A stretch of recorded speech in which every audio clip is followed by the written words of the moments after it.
Salut les gars, du coup aujourd'hui on se retrouve pour une nouvelle vidéo et dans cette vidéo je vais vous apprendre à faire votre propre serveur dédié. Donc en l'occurrence moi ce sera pour faire du site web ainsi que de l'hébergement de serveur Minecraft. Donc dans la première partie je vais vous faire un petit timelapse avec le montage de l'ordinateur donc que j'ai mis dans un tiroir de côté pour pas que il y ait trop de chaleur et qu'il fasse trop de bruit. Donc de toute manière les composants c'est du Be Quiet donc normalement ça devrait pas faire trop de bruit. Et donc dans la deuxième partie de la vidéo, ce qu'on va faire, c'est que je vais vous montrer toute la partie installation, donc en l'occurrence Ubuntu Server, et toutes les commandes qu'il y a à faire pour tout simplement vous faire un serveur Minecraft. Et voilà.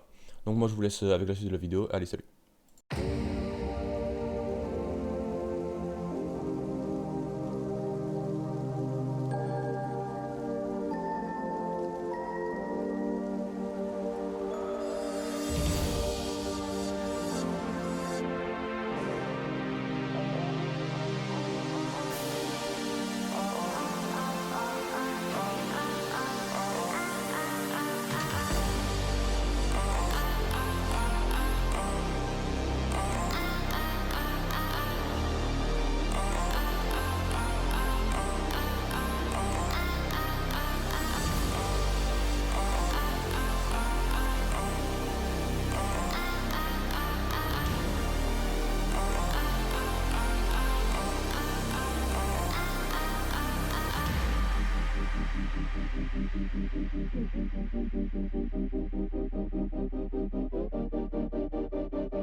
Ok les gars, du coup là on se retrouve sur mon ordinateur sur mon bureau. Et donc la première chose qu'il va falloir faire les gars, c'est télécharger Win32 Disk Imager. Donc hop, on va le télécharger. Enfin moi du coup je l'ai déjà. Je vous laisserai le télécharger, c'est pas compliqué. Je vous mettrai le lien en description. Donc moi je vais l'allumer juste. Hop. Ouais. Et donc du coup les gars, ce qu'il va falloir faire d'abord, c'est prendre une clé USB et on va devoir la rendre bootable. Donc moi c'est celle-ci et avant on va la formater. C'est pas compliqué ça. Lecteur E. Faites, où est-ce que c'est formaté, démarrer. Voilà. Maintenant qu'elle est vide, hop, on la sélectionne. Il va falloir télécharger du coup Ubuntu Server. Donc Ubuntu, euh, hop, juste là, la dernière version évidemment.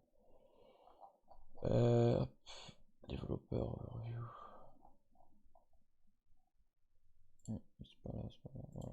Download. Alors, manuel serveur. Hop, download.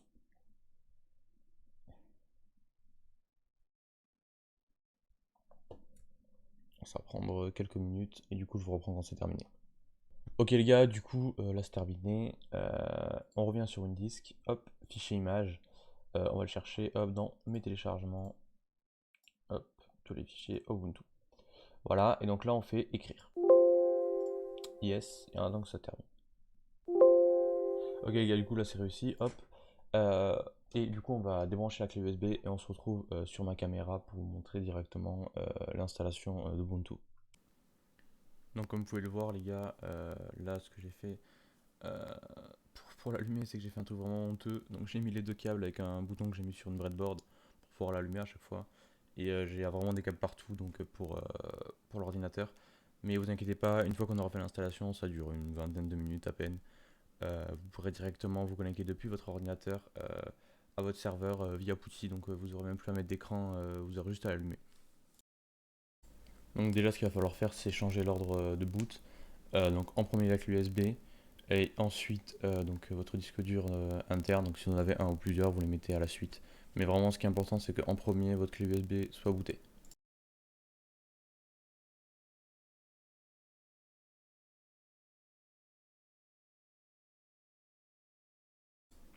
Donc là vous allez choisir votre langage, votre clavier, donc vous faites détecter, vous allez avoir des choses à faire et ensuite vous allez vous enregistrer votre identifiant. Donc essayez de mettre un mot de passe pas trop chiant parce que vous allez devoir souvent le taper, vraiment beaucoup même. Et donc faut mettre un truc pas trop lent à écrire. Et ensuite ça va prendre un petit peu de temps, le temps qu'il y ait toutes les installations.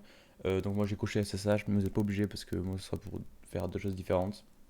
Vous attendez et du coup ensuite on va se reprendre après le timelapse quand on sera sur mon bureau.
Ok les gars, du coup, donc la première chose que vous allez devoir faire, c'est télécharger PuTTY. Donc vous allez sur le site, de toute manière, je mettrai le lien dans la description, vous le téléchargez. Ensuite, vous allez allumer, hop, PuTTY, vous allez avoir ça. Donc normalement, vous devez prendre l'IP de votre serveur, donc en l'occurrence moi, je suis sur donc la box, donc vous faites 192.168.1. Point 1, donc si vous êtes en fibre, c'est point 1, si vous êtes en ADSL ou je sais pas trop quoi, c'est 0,1. Donc celui-là, vous mettez 0, sinon. Mais sinon, moi c'est 1 du coup. Donc vous prenez chaise serveur, donc en l'occurrence c'est ça, hop, je copie, je vais sur PuTTY, je le rentre, vous laissez le port 22, vous faites open, hop, non. Et là, login as, donc moi du coup c'est chaise, et hop, votre mot de passe, pas trop chiant à taper, je le mets, voilà, vous êtes dessus. Donc maintenant ce que vous allez faire, c'est qu'on va se mettre en administrateur déjà, et donc ce qu'on va faire, c'est qu'on va faire sudo i. Voilà, donc là on est en administrateur, en rentrant mot de passe, voilà.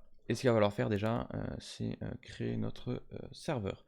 Donc ce qu'on va faire, c'est que, donc mk, non, ls, donc moi j'ai déjà, du coup ce que je vais faire, c'est que je vais le supprimer.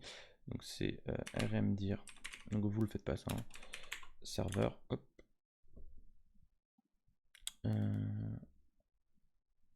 Bon, bref, on va en créer un autre. Donc ce que je vais faire, c'est que je vais faire mkdir, donc pour créer un dossier, serveur mc, on va l'appeler, vous le créez, ok. Donc ls, on voit bien, elle est là. Donc vous faites cd serveur mc, vous êtes dedans. Et ce qu'on va faire, c'est que on va déjà faire apt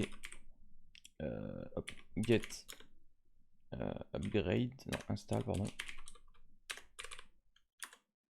Hop. Et maintenant on va faire upgrade.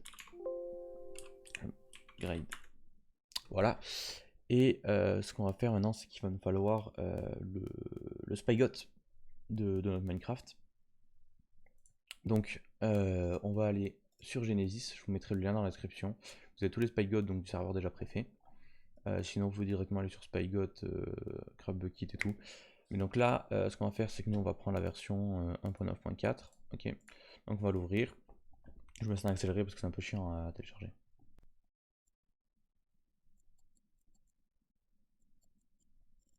Ok les gars, du coup là on est dessus. Vous n'allez pas télécharger, vous allez faire copier l'adresse du lien. Ok. Et ensuite vous allez revenir sur ça. Et oula. Hop. Ok, donc on est là. Ce que vous allez faire, c'est que vous allez faire. Donc on va installer les paquets. Donc apt get install. Donc OpenJDK. OpenJDK. Donc le 8. Hop. GRE. Et unzip surtout. Donc screen. Donc le deuxième paquet. Unzip. Hop, vous faites entrée. Petit S. Ou O si c'est en français, vous l'avez mis. Ensuite, ce qu'on va faire, donc on est déjà dans le dossier, donc vous faites wget, hop, et donc là on a copié le lien, vous faites clic droit, donc c'est le CTRL V. Oula, j'ai fait 2 fois clic droit, comme un con. Et du coup je sais pas où ça s'arrête le lien, donc je vais tout le remettre. Hop, wget, hop, voilà, vous faites entrée, ça va le télécharger. Ok, donc là c'est terminé les gars, et maintenant il va falloir l'unzip, hop, donc vous faites donc déjà ls, hop, ls. Donc là on voit serveur, donc vous allez l'unzip, unzip, S majuscule, vous faites tab, hop, voilà, on l'a unzip. Du coup on va rentrer dedans, hop, on va rentrer dedans, tac.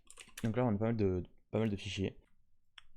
Ok les gars, du coup là ce qu'il va falloir faire c'est faire un screen du serveur pour pouvoir avoir accès à la commande directement depuis Putty sans avoir à se connecter. Donc vous aurez aussi un historique de tout ce qui va se passer sur le serveur. Donc ce qu'on va faire c'est un echo entre guillemets, donc screen tiret dm s majuscule serveur, mais du coup c'est serveur MC. C'est le nom qu'on a mis, donc moi c'était mkdir, donc le dossier qu'on a créé, serveur MC. Ensuite vous faites java x majuscule mx et le nombre de gigas que vous allez allouer à votre serveur. Donc moi je vais en mettre 7 sur mes 8, ça me pas mal. Hop, jar et là il va falloir mettre le Spygot. Donc c'est pour ça qu'on a fait ls avant, pour voir ce qu'il y avait. Tac, vous le prenez et vous faites clic droit, hop, ça va le copier juste ici, parce qu'on peut pas le tab. Ensuite, fin de guillemets, tac, et vous allez faire start.sh. Bon, moi j'ai déjà fait, mais du coup ça va le remplacer. Hop, slash mode, slash mode. Donc ce sera u plus x de start.sh. Hop, vous faites entrer ls, ouais, et donc vous avez bien un start.sh. D'accord. Maintenant, ce qu'il va falloir faire, c'est donc nano serveur.properties. Et donc là, ce qu'il va falloir faire, c'est descendre et aller dans online mode. Moi, il est déjà en false, vous, il sera en true, il faudra mettre en false, d'accord, pour que les gens puissent venir, tout simplement. Et ensuite, ce sera bon, vous faites CTRL X et Y pour faire entrer, vous faites entrer. Vous faites ./start.sh, hop. Et ensuite, ce qu'il va falloir faire, c'est donc se rendre sur la commande. Donc en soi, le serveur est déjà lancé là, mais si vous voulez avoir une visualisation de votre serveur, il va falloir faire ça. Donc serveur MC, screen direct serveur MC, hop, et donc là on a notre serveur. Donc là, il est lancé, et ce qu'on va faire, c'est du coup on va lancer Minecraft. Minecraft 5 du coup en nombre 9. Donc mettre l'IP du serveur. Donc moi je vais mettre l'IP en local. Donc l'IP qu'on a rentré tout à l'heure pour aller sur Putty. Mais si vous voulez que des amis rejoignent le serveur, il va falloir donner votre adresse IP, internet si vous voulez. Donc surtout, leur donnez pas celle-là, ça va leur servir à rien. Il faut vraiment donner l'adresse IP quoi, que vous connaissez tous. Et ils pourront rejoindre. Donc si vous voulez pas qu'ils voient votre IP, vous pouvez toujours acheter un nom de domaine. même si on peut quand même retrouver. Donc sinon il vous faut un firewall, mais enfin, on n'est pas là pour ça. Hop, donc voilà. Donc là on est sur le serveur. Tac, hop, slash. Ah non, j'ai pas le game mode parce que il faut que je m'op. Pour m'op, hop, on va dire que là on fait op, donc mon pseudo, une chaise. Hop, je suis op, game mode 1. Tac. Et voilà. Donc on est sur le serveur. Et donc on va voir que tout le monde peut rejoindre le serveur. Alors, il se peut que vos potes ne puissent pas rejoindre le serveur si vous avez oublié de faire quelque chose, c'est que vous avez oublié d'ouvrir vos ports. Et donc, de cette manière, vous trouvez beaucoup de vidéos sur internet. Pour les ouvrir, c'est pas compliqué vraiment. Il faut aller donc, comme je vous dis ici. Donc chez SFR, il faut aller dans réseau V4, dans NAT, hop. Et ensuite, il faut ouvrir les ports. Donc IP destination, donc c'est votre serveur. Donc comme vous pouvez le voir là, c'est 65. D'ailleurs, je vais changer parce que hop, du coup, je refais dans 66. Les ports de Minecraft, c'est cela. Surtout, il faut mettre cela. Hop, externe. Et alors, attendez, 2, 5, 5, 6, 5. Hop, pareil là. 2, 5, 5, 6, 5. Hop, et en TCP, donc MC, cela, je vais les enlever. Hop, 66 ports, ok. Et vous faites plus. Activé. Et donc là, vos ports sont ouverts, ok. Et donc vos bots pourront rejoindre. Ça diffère suivant la box que vous avez, mais normalement vous pouvez tous le faire. Il y a plein de vidéos qui me montrent, c'est vraiment pas compliqué, il faut juste vos identifiants, et voilà. Donc je pense qu'on a fait le tour du sujet. Si vous avez des questions, n'hésitez pas à en poser en commentaire. Mais de toute manière, sur Ubuntu, c'est vraiment un truc open source. Vous avez des milliers de forums pour chaque question. Vous trouverez des réponses à vos problèmes vraiment facilement. Donc il n'y aura pas de problème pour ça. Donc les gars, moi je vous laisse et je vous dis à plus pour une prochaine vidéo.